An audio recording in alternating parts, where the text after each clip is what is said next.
Good evening, esteemed guests and our colleagues. On behalf of the organizing committee of the Third International Conference on Healthcare and Wellbeing, we are grateful to Dr. Rachita Sharma, who could spare the time despite the number of hours duration, which is the time difference and all these issues. And she just spared, and just on few messages and invitation, she was very kind enough to accept our invitation. This about this conference, we have been busy throughout the morning. We have been attending continuous invited lectures, the deliberations, even more than 85 research papers have been presented, continuous discussions by the panelists. So it has been a very hectic day for all of us, including you all, the participants. We understand this. But this is the last session, so I request you all to please be patient and bear with us. I hope the deliberations and the content which she will be sharing will be very useful to all of us. Before inviting ma'am, I would like to introduce her.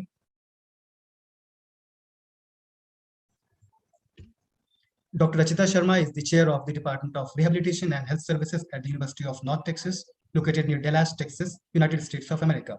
She also serves as the clinical director of the Untwell Clinic at the University of North Texas, where she supervises the clinical training of graduate and undergraduate students. Dr. Sharma earned her doctoral degree in rehabilitation counseling from the University of Texas, Rio. She also holds a master's degree in rehabilitation counseling psychology from the University of Texas, Southwestern Medical Center, and also a bachelor's degree in biology as well as psychology. She is a licensed professional counselor and supervises with a certified rehabilitation counselor tag also. Her areas of research include the addressing mental health issues, disparities, and barriers in access to treatment services, and provisions of culturally competent services and training. She is also an active member of several organizations at state, national level, as well as local level, and she is also serving on board member for two organizations. She has been president of the Texas Rehabilitation Association since 2019. She is actively involved in academics as well as research practices, and also an advocate of ethics and ethical practices. So with this brief introduction of you, ma'am, the dais is yours. Please come and deliberate upon the topic. Thank you very much once again for this acceptance of this invitation. Over to you, ma'am. Absolutely. Thank you so much for this introduction. I'm going to share my screen now. Are you able to see my slideshow? Yes, ma'am. Okay, excellent. Well, hello, everybody, and welcome. I am tempted to say good morning because it is bright and early, 8 a.m. in the morning here in Texas, but I understand it is not good morning for you. You're actually probably pretty tired from an eventful day of conference activities. So I will just proceed with saying namaste to everybody and let us get started. So, as was mentioned in my introduction, I am at the University of North Texas, located pretty close to Dallas, Texas, for those of you who are familiar with Texas. And I'm very excited to be here to speak with you about what self care means and why it is an ethical mandate. As was mentioned in my introduction, I train students on how to become practitioners who are able to offer competent mental health services to their clients. And so self care is a topic that we often discuss because counselors that don't take care of themselves are not able to take care of their clients in the best way possible. So before I begin into that, let's talk about something you may have heard of right in the past year, the COVID-19 coronavirus pandemic, right? It's not a secret. All of us have been living through this over the past 18 or 20 months. So what's happening in just the larger community as a whole is a sense of moral fatigue. Moral fatigue is when you have to think through the moral implications of many of our totally normal actions in a way that we've never had to before. So, for example, as mental health professionals, we're faced with not just a lot of the same day to day decisions that we made in our pre corona lives. Remember when we had lives before the coronavirus pandemic? But now, even the most mundane activities that we do require us to think twice about it. They have become moral dilemmas. For example, trying to decide whether you should visit a sick family member. Should you do it, or might you possibly contaminate them? Watching a movie in theaters with friends, or taking public transit, even going to the grocery store, or celebrations, weddings, dining out, hugging people, being close to them. All of these are things that we are now thinking twice about. And this whole sense of what we're feeling is called moral fatigue, and it is extremely exhausting. Mental health providers or professionals have an additional layer of fatigue that's added as part of their daily job responsibilities. This is called compassion fatigue, and some of you might be familiar with it. If you think about the work that mental health professionals do, that work entails being compassionate, being empathetic. You're bearing the suffering of others. You're hearing about their stories of the lives they have lived where they've either been discriminated or their rights have been taken away from them, or they've been misunderstood by people who don't understand mental illness. In doing so, you're absorbing part of their everyday journeys, oftentimes which are negative. So compassion fatigue, much like other types of fatigue, is a reduction in our ability to be interested and to bear in the suffering of others. Our bucket is so full that we aren't able to allow others to pour into it because we haven't done our due diligence to remove some of that burden that has come into us. So, compassion fatigue becomes a state of chronic stress which we experience with the type of work that mental health professionals do. And so, if you're experiencing compassion fatigue, you might see symptoms such as having your emotions bottled up, blaming excessively, feeling isolated, complaining a lot, maybe even substance use, alcohol or drug use. There might be some compulsive behaviors like shopping or overeating, self care. There starts taking an impact, maybe appearance and hygiene's house maintenance are impacted. There might just be a general sense of apathy where you're just like, the world is a bad place. It's not a good place to live in. Or maybe just a preoccupation with bad things happening. All of these are symptoms of compassion fatigue.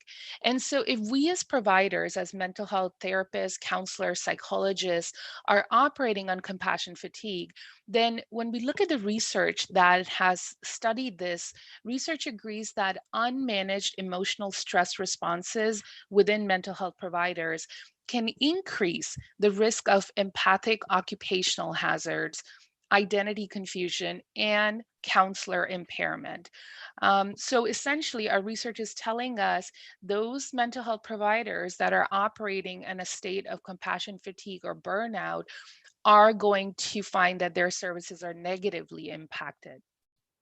Counselors or therapists who continue to provide services when impaired are less effective given their therapeutic roles and are more likely to exact harm on clients, which is the exact opposite of what we want to do. We want to cause good to happen to our clients, not to inadvertently cause harm because we're not taking care of ourselves.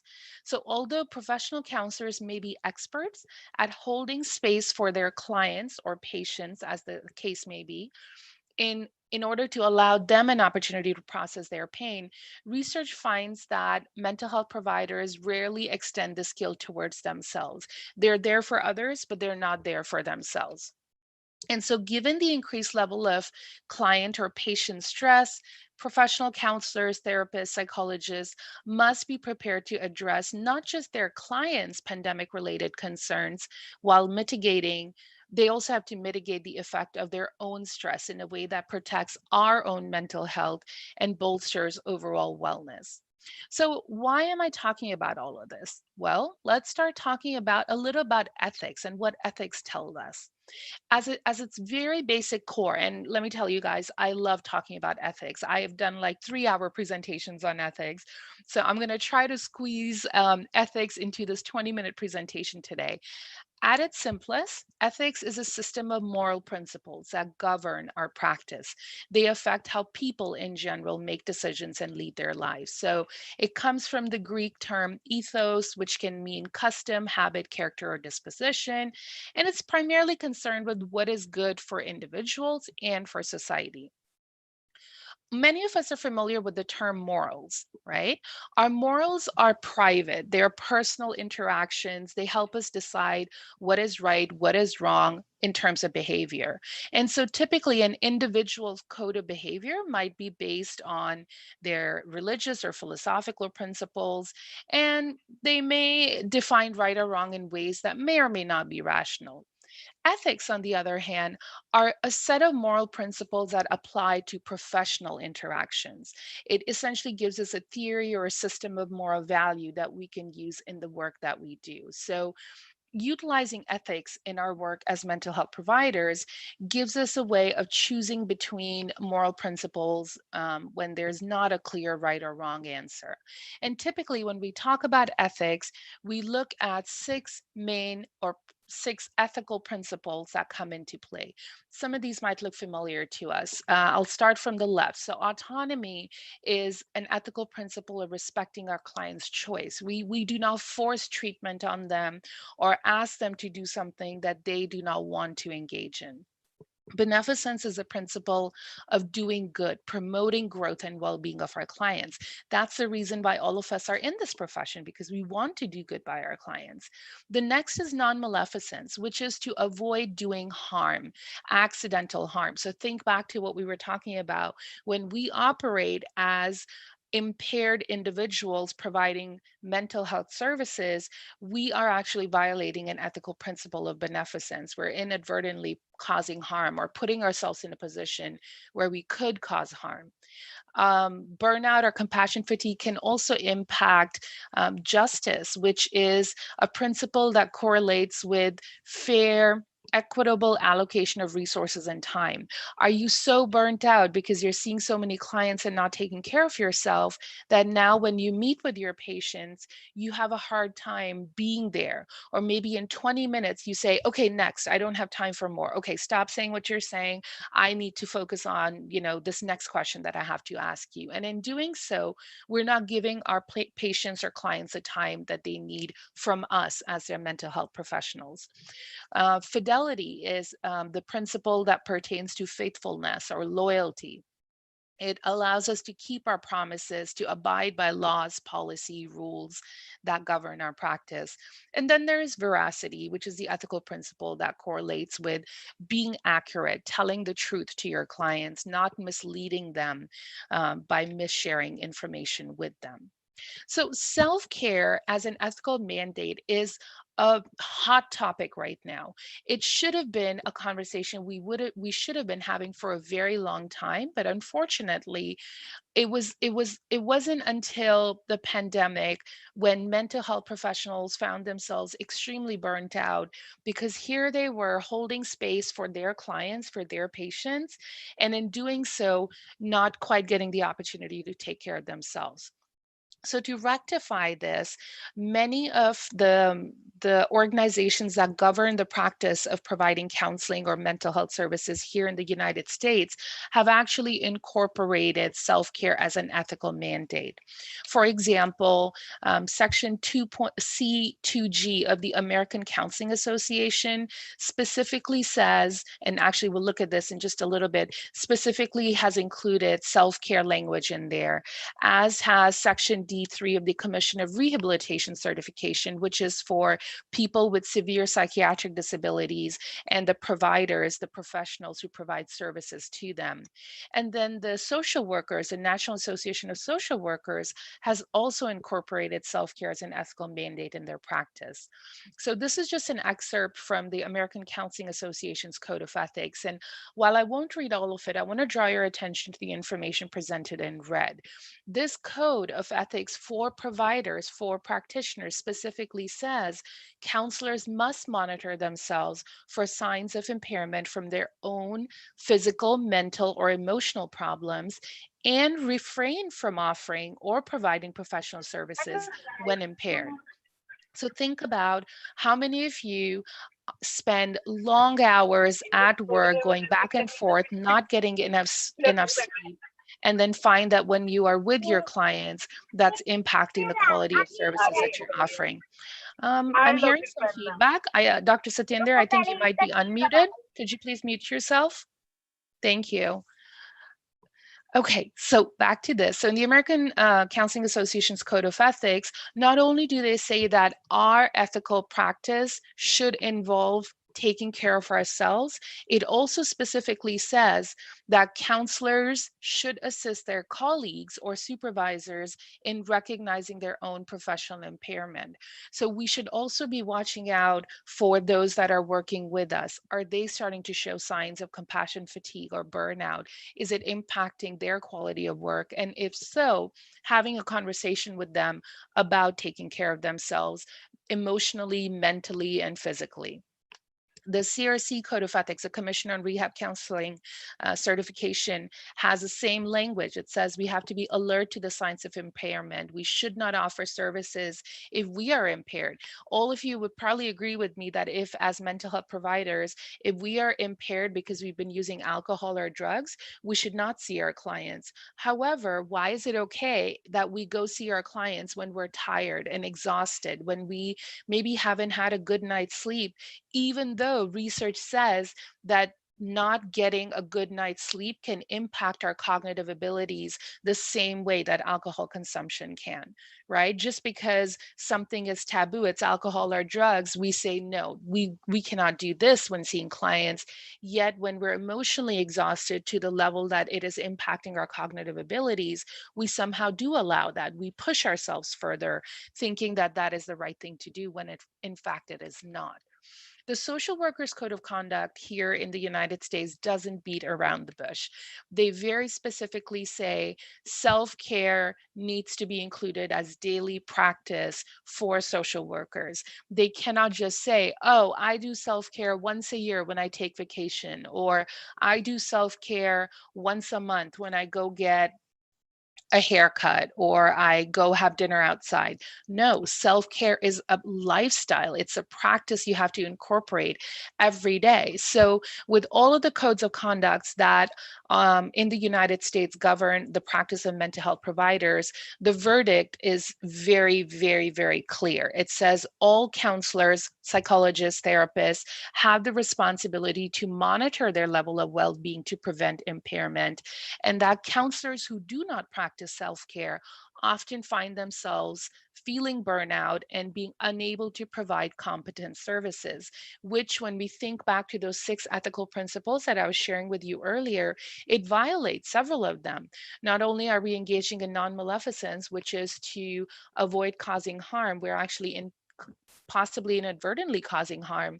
We're also not being beneficent. We're not doing good by our clients, which is what we signed up to do in the first place. We're possibly also not giving them a just allocation of our time, of our mental bandwidth, and we're possibly not offering them the quality of services that we had also assured them we would.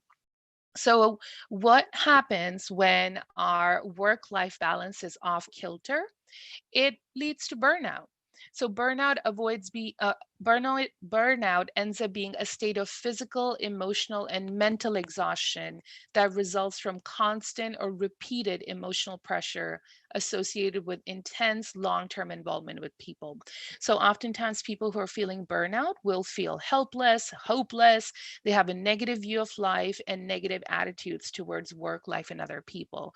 When I first started in this field over a decade ago, I was working a lot with veterans in the US Army. And these guys and gals would come to me telling me about really traumatic experiences that they had gone through when they were in Iraq or in Afghanistan. And in doing so, it was very difficult not to feel that level of sadness, of depression, of trauma that the clients were feeling. And I found that I found myself feeling the sense, a very negative worldview, where it just felt like the world was a bad place. Nobody cared about how much people were suffering. And it impacted my ability then to be present with my client, because my emotional tray was so full with the emotions of these clients that I was working with. There was no space for anyone else there. And so it's important that we avoid burnout. Look, consider, do a quick check and see if you are experiencing any physical and emotional symptoms of burnout, things such as exhaustion, irritability, decreased productivity or performance, feeling very detached, or feeling very callous about things like, oh, what can we do? It's not in our hands. We're just doing what we're being told to do. Maybe even experiencing symptoms of depression or anxiety or chronic stress headaches, maybe even gastrointestinal or stomach issues, and just an overall decreased quality of work output, which could potentially harm client services. So, as mental health professionals, we have to be aware that we are no good to our clients or patients if we cannot keep ourselves healthy, not just physically healthy, but also emotionally and mentally healthy. We have to make time to sleep properly, to eat, practice the same self care habits that you would expect from your clients, from your loved ones, or from your colleagues.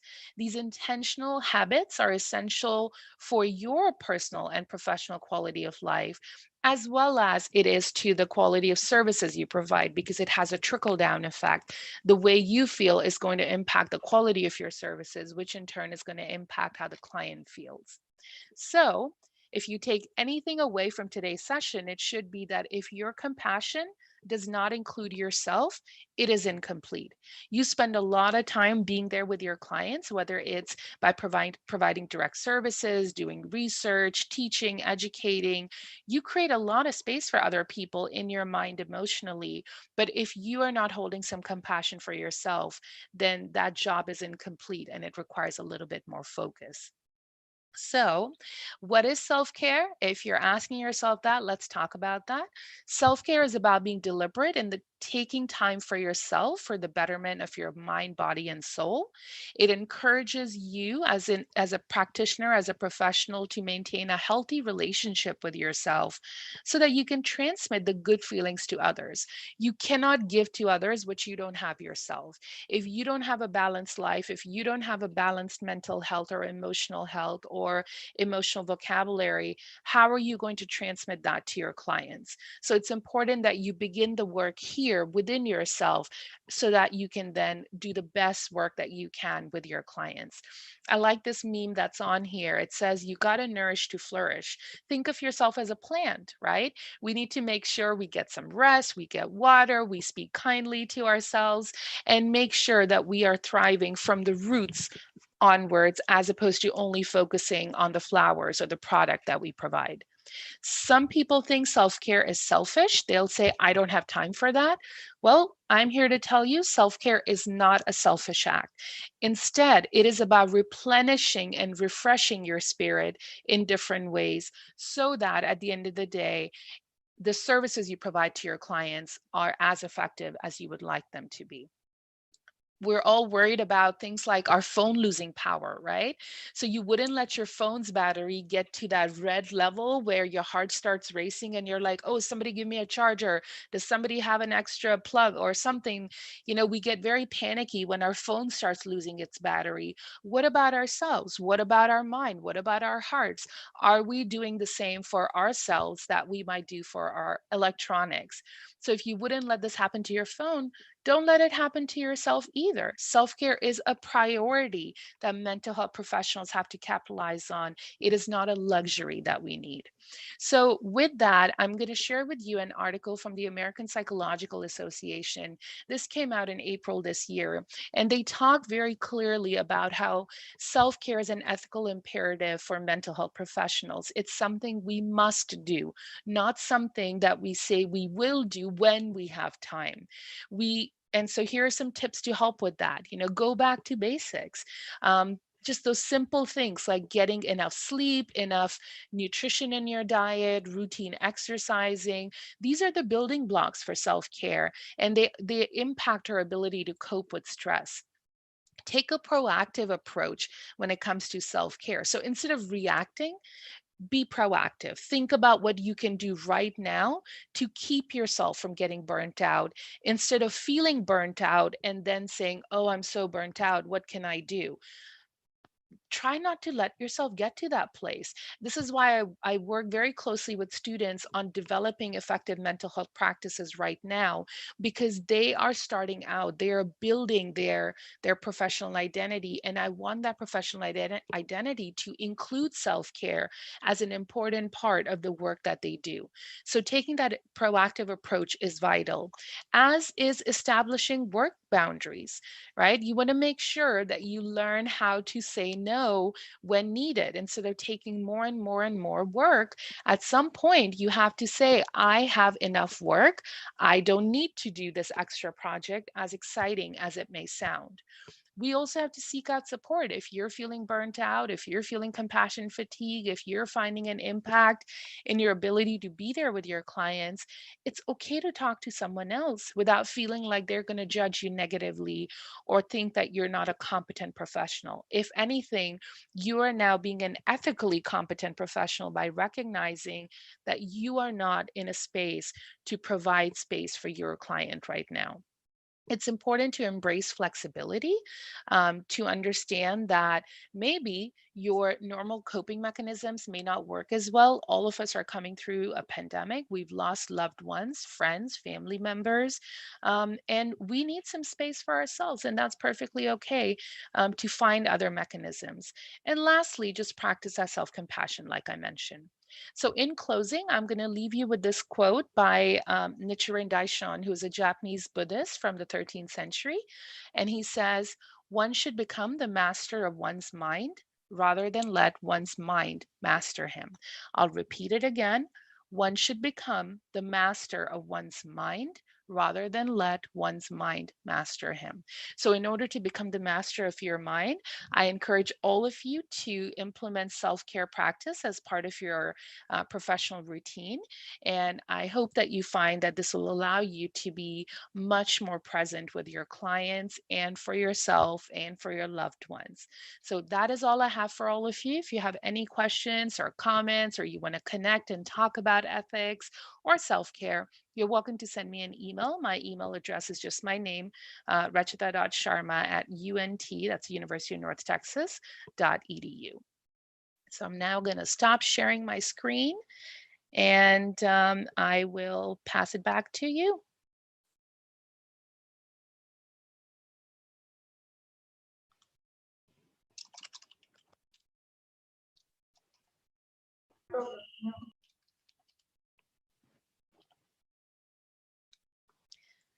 And if I don't know if you have some time, but if you have any questions, you're welcome to put them in the chat box. We are open to discussion. Okay, excellent. Participants, you are requested to put up your questions. You can discuss various avenues with ma'am. Yeah, absolutely. I see a request to please show the second slide, the second last slide. I can definitely pull that up. Is it the slide before this one? Is it this slide here? Or was it this slide here that the individual was asking for? Let's see. If you're looking for the slide on the American Psychological Association's ethical imperatives of self-care, here's this information, and you should be able to find this article online as well. Excellent. Well, thank you to all of you for your feedback. I'm glad to hear that you found this information helpful. And I see a question asking how to draw healthy ethical boundaries. Any tips on this? I do have a couple of tips on this. And I have to say that this is something that is going to depend on the context of where you work, who you work with. I always encourage supervisors or managers or bosses, as they may be, to understand the importance of this and how it impacts their clients' productivity, not their clients, their employees' productivity. So it's important for us to have a conversation with our supervisors and say, boss, I'm going through whether it's grief or I'm just really exhausted. I need to take some time off because it's impacting my ability to be there with my clients. And it's important that we don't see this in a negative light. It shouldn't be seen as something that makes us bad professionals. If anything, it should be something that puts us in the light of professionals who are ethically tuned in into what our needs are and how that's impacting the needs that our clients have. So while I'm happy to chat with you about it. I'll share my email address again if you want to reach out to me. There are definitely some guidelines on how to do so. I think it might be outside of the scope of this session right now. But if you send me an email, and somebody asked for my email address, I've posted it up. Again, it's just my name, rachita.sharma@unt.edu. I'm happy to chat, discuss more. I see a question about how one can show self-compassion when one is facing adversity. That's an excellent question. And this, I think, is what um, many of us find ourselves wondering when we ourselves are facing a challenge or an adversity.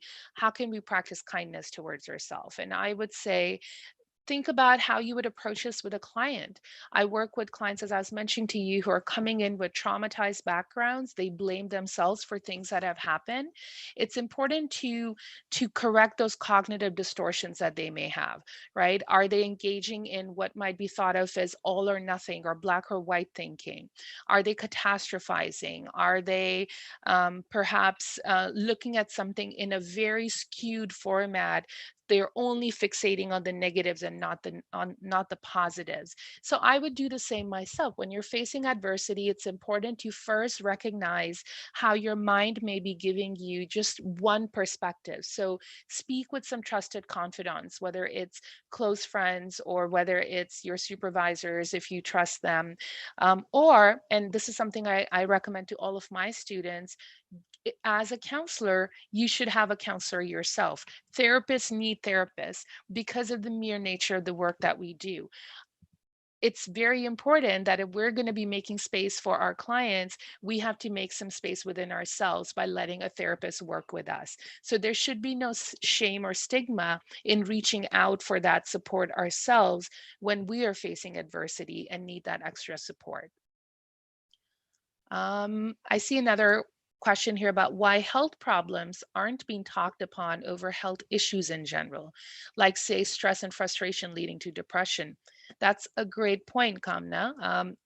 We know that there is a very direct link between our psychological and our physiological manifestations. So oftentimes in a lot of the collectivistic cultures, it's more acceptable to go in and tell your doctor about physiological problems that you're experiencing as opposed to psychological problems. There's lots of research that talks about how Asians will often, like people from any of the Asian subcontinent, will go to their doctor and tell them that they are feeling a lot of headaches, maybe gastrointestinal problems, maybe they're just tired for no reason.